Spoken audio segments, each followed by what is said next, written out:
Assalamualaikum warahmatullahi wabarakatuh. Selamat pagi pemirsa Trans 7. Hasanah Ensiklopedia Islam Dunia pagi ini kembali menyajikan kepada Anda embun-embun ilmu yang terpendam dalam luasnya Hasanah Islam. Sebentar lagi kita memasuki bulan Ramadan. Beberapa hal seringkali muncul dan terjadi, dan hal itu terkadang membuat kita ragu. Misalnya, ada kondisi yang memaksa kita untuk menggunakan obat-obatan seperti obat tetes mata, suntik, atau obat semprot untuk penyakit asma. Apakah memasukkan sesuatu ke dalam tubuh sekalipun tidak melalui mulut bisa membatalkan puasa?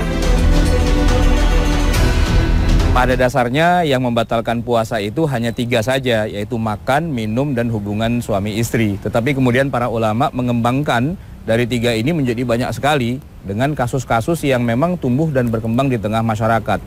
Salah satunya adalah pertanyaan yang sangat-sangat sering terjadi adalah apakah ketika orang berobat dan meneteskan obat itu di matanya, apakah ini juga bisa dianggap sebagai sesuatu yang membatalkan puasa? Memang kalau secara logika ini tidak ada kaitannya dengan makan minum, tetapi ada kaitannya dengan masuknya suatu benda ke dalam tubuh kita. Nah, para ulama dalam hal ini memang berbeda pendapat, yang mana umumnya mereka mengatakan tidak membatalkan. Kenapa? Karena ketika kita berwudu atau kita mandi janabah, pastilah mata kita itu kena air dan basah. Dan tidak ada satupun yang mengatakan gara-gara berwudu, lantas kemudian puasa kita batal. Itu satu hal. Dan ini memang sudah kita sepakati oleh seluruh ulama juga demikian, bahwa meneteskan obat mata ke mata itu tidak membatalkan. Hanya saja nanti ada sebagian ulama yang mengatakan begini, ketika orang memakai celak mata atau dalam bahasa Arabnya disebut dengan kohl, kemudian ada yang dirasakan di lehernya atau di dalam kerongkongannya dari rasa celak mata itu, maka dikatakan oleh sebagian ulama itu membatalkan.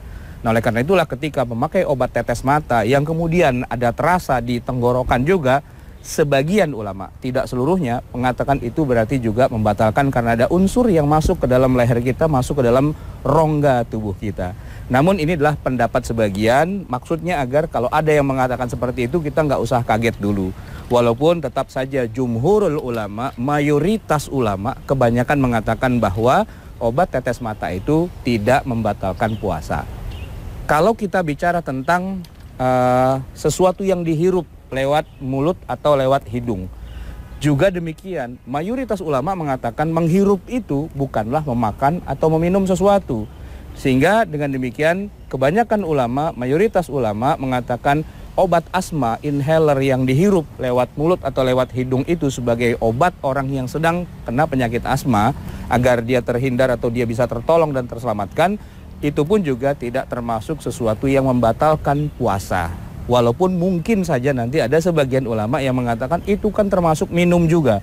Tetapi menurut jumhur ulama, yang diminum itulah bukan sesuatu yang merupakan makanan. Dia adalah udara saja, dia adalah inhaler, obat dari asma yang tidak ada kaitannya dengan masuk ke dalam rongga tubuh kita. Berbeda lagi kaitannya dengan suntik. Suntik ini menarik. Kenapa? Karena suntik itu ada 2 macam. Ada suntik yang sifatnya dia merupakan obat yang ditusukkan ke pembuluh darah kita.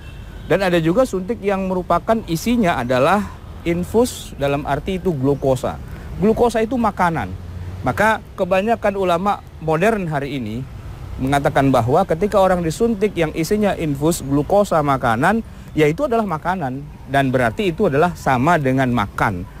Sehingga orang yang diinfus dalam arti dia mendapatkan ransum makanan itu walaupun hanya berupa cairan glukosa, itu sudah dikatakan makan dan membatalkan puasanya. Lalu bagaimana dengan suntik obat?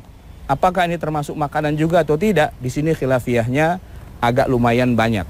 Sebagian besar ulama mengatakan suntik itu adalah sesuatu yang membatalkan puasa karena memasukkan sesuatu ke dalam rongga tubuh kita. Disuntikkan pada pembuluh darah kita, dan dia masuk ke dalam jantung tentu saja dan beredar ke seluruh tubuh, maka itu adalah sesuatu yang membatalkan menurut sebagian ulama. Tapi sebagian lagi mengatakan suntik itu tidak membatalkan. Kenapa? Karena yang diasup oleh tubuh kita bukanlah makanan. Dia adalah obat-obatan, bahkan itu adalah pada hakikatnya racun untuk mematikan makanan. Khilafiyah dalam bidang ini hampir seimbang antara yang bilang batal dengan yang bilang tidak. Oleh karena itu dalam konteks kita kehidupan sehari-hari, seandainya bisa dihindari suntikan obat ini, maka itu akan lebih baik.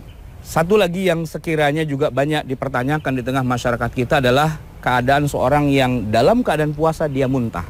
Apakah muntah ini membatalkan puasa atau tidak? Para ulama umumnya mengatakan bahwa kalau muntahnya karena desakan penyakit, misalnya dia masuk angin, atau dia semaput, dia mabok dan sebagainya, kemudian dia tidak bisa menahan dirinya dari harus muntah, maka muntah yang seperti ini muntah yang sesuatu yang alami. Ini tidak dikatakan membatalkan puasa. Yang dikatakan membatalkan puasa adalah man yataqayya, orang yang sengaja melakukan perbuatan yang membuat dirinya jadi muntah, seperti dia masukkan jarinya ke dalam kerongkongannya lalu kemudian terjadilah muntah yang disebabkan oleh kesengajaan dari dirinya. Yataqayya itu artinya dia memuntahkan sesuatu. Tetapi kalau dia terdesak oleh penyakit dan muntah begitu saja, muntahnya ini tidak dianggap sebagai sesuatu yang membatalkan puasa. Jadi ada dua muntah, muntah yang sengaja dengan muntah yang memang dorongan dari penyakit. Dorongan dari penyakit ini tidak membatalkan puasa. Pemirsa Hasanah, di antara yang membatalkan puasa adalah berhubungan suami istri. Jika demikian, bila tidak memiliki makanan atau minuman, bolehkah membatalkan puasa dengan cara berhubungan suami istri saat maghrib tiba? Bagaimana jika seseorang dengan sengaja berhubungan suami istri di siang hari di tengah puasa Ramadan? Apakah juga termasuk dosa besar? Lalu apakah ada konsekuensi lain sebagai hukumannya? Salah satu di antara poin utama yang membatalkan puasa selain makan dan minum adalah jima atau melakukan hubungan seksual, hubungan suami istri. Wala tubashiruhunna, janganlah kamu melakukan hubungan suami istri pada waktu Ramadan. Dan ada kejadian di masa Nabi, ada seorang yang di siang hari bulan Ramadan dia melakukan itu dan dia datang kepada Rasulullah, halaktu ya Rasulullah, aku telah celaka. Kenapa? Waqa'tu ala imraati, saya melakukannya dengan istri saya. Maka tawaran yang diberikan oleh Nabi urutannya adalah pertama suruh membebaskan budak. Tapi karena dia tidak mampu, maka kata Nabi ya puasalah kamu 2 bulan berturut-turut. Dan ketika dikatakan juga dia tidak mampu, maka pilihan terakhir adalah memberi makan 60 orang fakir miskin. Begitulah ketentuan hukum syariat Islam. Tahu bahwa itu terlarang, tidak tahu bahwa itu terlarang, tetap ada konsekuensinya. Pertama adalah puasanya batal, dan oleh karena itu dia wajib mengganti 1 hari khusus sesuai dengan yang dia batal itu, ditambah dengan puasa 2 bulan berturut-turut yang tidak boleh ada jeda atau sela di antaranya, sehingga kalaulah misalnya di tengah-tengah lagi dia membayar itu 2 bulan, tiba-tiba dia berhenti tanpa sengaja atau tanpa ada udzur yang syar'i, maka apa yang sudah dilakukannya dianggap tidak memenuhi syarat dan harus diulangi lagi dari hari pertama lagi. Jadi kalau sudah sampai hari yang ke-60 dan di hari ke-60 itu dia membatalkan dengan sengaja tanpa udzur syar'i, ya mau tidak mau dia harus ulangi lagi dari hari yang pertama.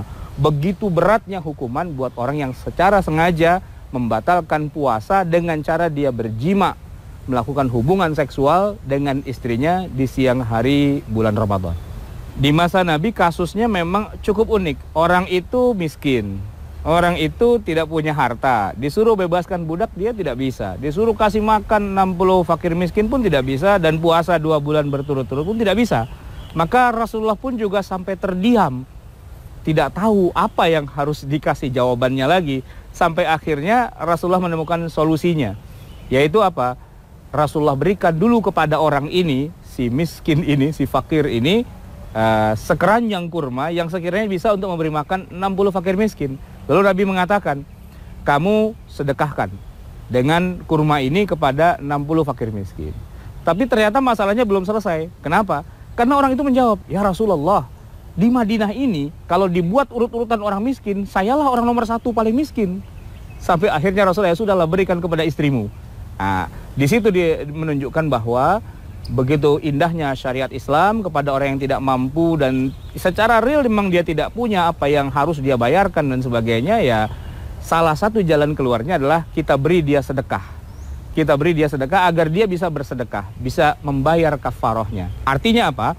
Artinya kafaroh atau denda itu tetap berlaku buat dia, hanya saja harus diberikan solusi. Apa solusinya?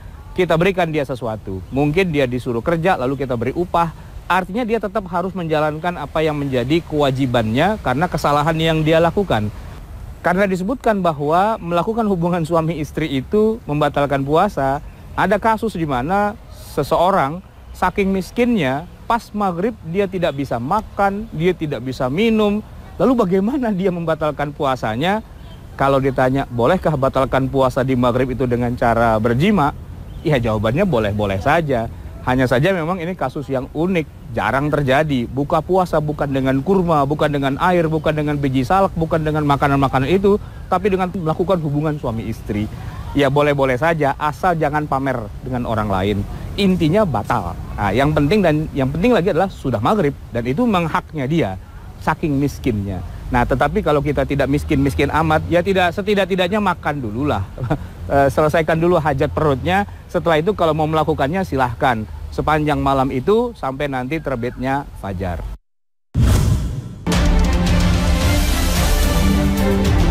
Pemirsa Hasanah, di antara ibadah yang dianjurkan pada bulan Ramadan adalah iktikaf atau berdiam diri di masjid. Apakah iktikaf itu harus dilaksanakan di masjid?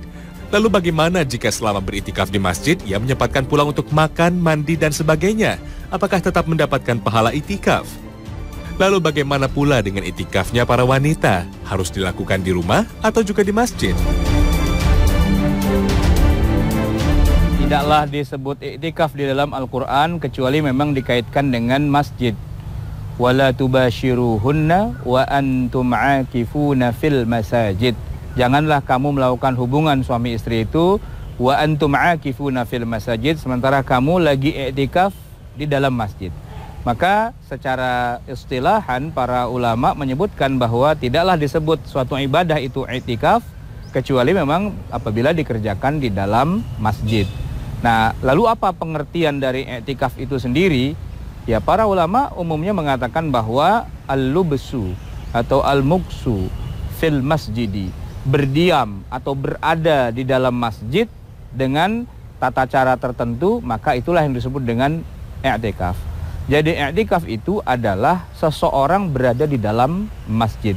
Maka ketika dia keluar dari masjid, maksudnya meninggalkan masjid, dia pulang ke rumahnya atau dia ke pasar atau dia ke kantor dan sebagainya, ya ibadah i'tikafnya berarti sudah selesai. Hanya saja dalam hal ini nanti para ulama ada yang mengatakan bahwa i'tikaf itu harus full 10 hari 10 malam tidak keluar-keluar sebagaimana yang terjadi pada masa Rasulullah SAW. Tapi banyak juga, dan ini yang kebanyakannya kita pakai di Indonesia, sebagaimana yang disebutkan oleh para ulama di kalangan madhab Syafi'i. Walaupun hanya sejenak, walaupun hanya beberapa menit, walaupun hanya antara kita menunggu datangnya imam dari azan sampai datangnya imam mungkin hanya 10-15 menit. Kalau kita niatkan ini sebagai ibadah khusus yang namanya i'tikaf, maka itu adalah i'tikaf. Oleh karena itu ketika ada orang sedang i'tikaf di masjid lalu dia pulang, ya berarti i'tikafnya selesai. Lalu dia balik lagi berarti dia i'tikaf lagi. Dan begitulah yang namanya i'tikaf bisa saja dilakukan hanya dalam durasi-durasi yang pendek tapi sering berkali-kali. Dan itulah yang terjadi di tengah masyarakat kita. Di 10 hari terakhir bulan Ramadan biasanya orang i'tikaf itu pada malam hari saja. Kenapa? Karena pada pagi hari besoknya mereka masuk kantor dan baru balik lagi nanti sesudah sholat tarawih. Apakah itu bisa dikatakan sebagai i'tikaf? Bisa. Karena memang batasan i'tikaf itu tidak harus 10 hari 10 malam tanpa pulang-pulang, tidak harus 24 jam dalam sehari, tapi hanya beberapa saat, sejenak, 2 jenak saja, itu pun sudah bisa dikatakan sebagai i'tikaf yang hukumnya sah dan mendapatkan pahala yang besar dari sisi Allah Subhanahu wa taala. Dikatakan i'tikaf itu syarat atau rukunnya ada 2. Pertama, dia niatkan itu sebagai i'tikaf, dan yang kedua dia harus ada di masjid. Sesudah 2 itu terlampaui, dalam arti sudah terlaksana, maka sahlah dia sebagai orang yang dikatakan beriktikaf atau mu'takif. Adapun apa yang harus dilakukan di dalam masjid, apakah sholat, ataukah baca Quran, ataukah zikir, ataukah mendengarkan pelajaran, ilmu, mengajar, dan sebagainya, nah itu nanti ada peringkat-peringkat tersendiri atau ada nilai tambah sendiri. Tapi minimal yang namanya orang iktikaf itu, dia niatkan iktikaf dan dia harus ada di dalam masjid. Sehingga ketika orang itu beristirahat pada malam hari, di antara sela-sela dia sholat malam, di antara dia baca Quran dan sebagainya, lalu dia berikan haknya pada tubuhnya di dalam masjid, yaitu tidur, hitungannya tetap dia adalah seorang yang sedang melaksanakan i'tikaf. tetapi agak kurang pantas. Kalau sejak masuk masjid sampai keluar lagi isinya hanya tidur saja, itu kurang pantas. Tapi kalau mau disebut sebagai i'tikaf, memang i'tikaf walaupun isinya hanya tidur semata.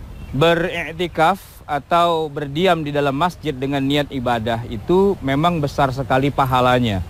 Rasulullah SAW bahkan kalau sudah 10 malam yang terakhir atau 10 hari yang terakhir di bulan Ramadan, beliau sudah tidak keluar lagi. Sehingga banyak para ulama yang mengatakan hukumnya menjadi bukan sekedar sunnah, tapi sunnah muakkadah. Tetapi kalau kita bicara tentang apa sih janji-janji yang Nabi pernah tawarkan tentang fadilah atau keutamaan dari beriktikaf ini, walaupun banyak, hanya saja kita agak kesulitan untuk mencari hadis-hadis yang derajatnya sampai sahih bahkan mutawatir. Memang ada misalnya yang menyebutkan kalau orang beriktikaf sehari semalam maka akan dia dijauhkan dari neraka sejauh 3 parit, ya, di mana parit 1 dengan parit 2 itu antara langit dan bumi dan sebagainya. Hanya saja hadis-hadis seperti ini tidak sepi dari kritik para ahli hadis yang mengatakan hadisnya itu agak bermasalah. Tapi lepas dari masalah janji-janji pahala itu, kalau kita lihat bagaimana perilaku Rasulullah SAW dan juga para sahabat, memang ini adalah suatu ibadah yang boleh dibilang hampir rutin dikerjakan oleh Rasulullah SAW pada setiap bulan Ramadan. Oleh karena itu di berbagai negeri Islam 10 hari terakhir bulan Ramadan itu banyak dipenuhi oleh orang yang beriktikaf. Tentu saja tidak sampai menjadi wajib hukumnya, tetapi hukumnya adalah sunnah atau sunnah muakkadah bagi mereka yang memang mampu untuk melakukannya. Tetapi kalau tidak bisa, hanya bisa sedikit-sedikit dan sebagainya, tidak juga jadi masalah. Silakan saja kita lakukan iktikaf dan juga tidak harus terpaku pada bulan Ramadan. Karena iktikaf bisa dilakukan pada setiap waktu. Yang penting kita bisa berdiam di dalam masjid 5-10 menit, 1 jam, 2 jam, menunggu dari waktu sholat ke waktu sholat yang lain. Asal diniatkan kita iktikaf, yaitu berdiam di dalam masjid, itu sudah merupakan ibadah dan mendapatkan pahala. Iktikafnya para wanita, haruskah dilakukan di dalam masjid? Atau ketika mereka di rumah dengan niat iktikaf, itu bisa dianggap sebagai ibadah iktikaf juga. Di sini memang para ulama agak berbeda-beda pandangan. Sebagian besar mengatakan tidaklah dikatakan sebagai iktikaf kecuali memang di dalam masjid. Artinya kalau seorang wanita mau iktikaf, dia harus ke masjid. Nah, sedangkan kalau dia di rumah tidak bisa disebut sebagai i'tikaf menurut sebagian besar ulama. Tetapi nanti ada juga yang mengatakan hukumnya rumah bagi seorang wanita sama dengan hukumnya masjid. Buktinya apa? Ada hadis Nabi yang menyebutkan sebaik-baik sholatnya seorang wanita adalah di rumahnya, bukan di masjid. Oleh karena itu ada yang mengatakan rumahnya itu bisa dianggap sebagai masjid sehingga dia boleh beriktikaf di dalam rumahnya. Ini adalah wilayah khilafiyah di antara para ulama, tetapi intinya adalah kalau ada seorang wanita, dia mau iktikaf ke masjid, asalkan dia mendapatkan izin dari suaminya, atau mungkin malah dari ayahnya, karena dia masih tinggal sama ayahnya, asalkan ada izin itu, silahkan saja apabila tempatnya memungkinkan. Tetapi seandainya dia mau di rumah saja, dia membaca Al-Quran, dia berzikir, dan seterusnya, maka itu juga tidak mengurangi pahala bagi seorang wanita. Artinya, tidak harus seorang wanita memaksakan dirinya untuk iktikaf di dalam masjid. Toh juga di zaman Nabi tidak seluruh wanita sahabiyah itu masuk ke dalam masjid untuk beriktikaf. Benar bahwa para istri Rasulullah ikut iktikaf, tetapi bukan berarti seluruh wanita itu ikut iktikaf di masjid, karena nggak muat juga. Oleh karena itu, kalaulah ada seorang wanita tidak bisa iktikaf di masjid, maka dia bisa juga iktikaf dalam tanda petik di rumahnya tanpa harus terkurangi pahalanya. Dia bisa baca Quran, dia bisa sholat, baik itu sholat sunnah ataupun sholat yang lain. Dan juga dia bisa melakukan hal-hal yang bermanfaat yang sekiranya itu merupakan suatu ibadah di sisi Allah Subhanahu wa Ta'ala.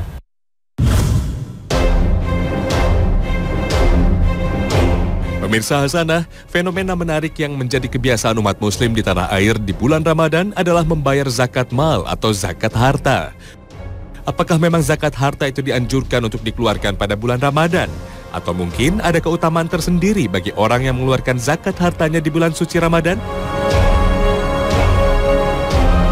Benar sekali bahwa bulan Ramadan itu adalah bulan yang penuh dengan perlipatan pahala. Ketika kita bersedekah, mengeluarkan sebagian dari harta kita, kita infakkan, kita sedekahkan, kita amal jariahkan, memang pahalanya berkali-kali lipat.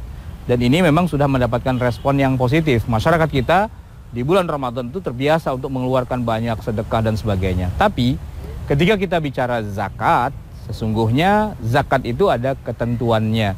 Yang secara syar'i ditetapkan bahwa di bulan Ramadan itu ada zakat, sebenarnya hanyalah zakatul fitr, zakat fitrah, sebagaimana sering diucapkan orang di Indonesia. Zakatul fitr ini adalah satu-satunya zakat yang diwajibkan di bulan Ramadan karena memang itu terkait dengan hari raya Idul Fitr, di mana kalau bisa jangan sampai ada orang saking miskinnya, saking fakirnya, sebelum berangkat ke tempat sholat dia dalam keadaan lapar. Oleh karena itulah dibagikan zakat itu menjelang sholat setelah terbitnya fajar.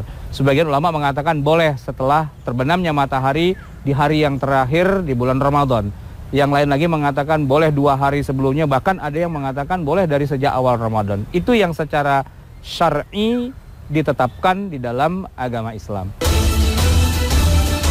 Lalu bagaimana dengan zakat mal atau zakat harta? Apakah memang harus dibayarkan pada bulan Ramadan?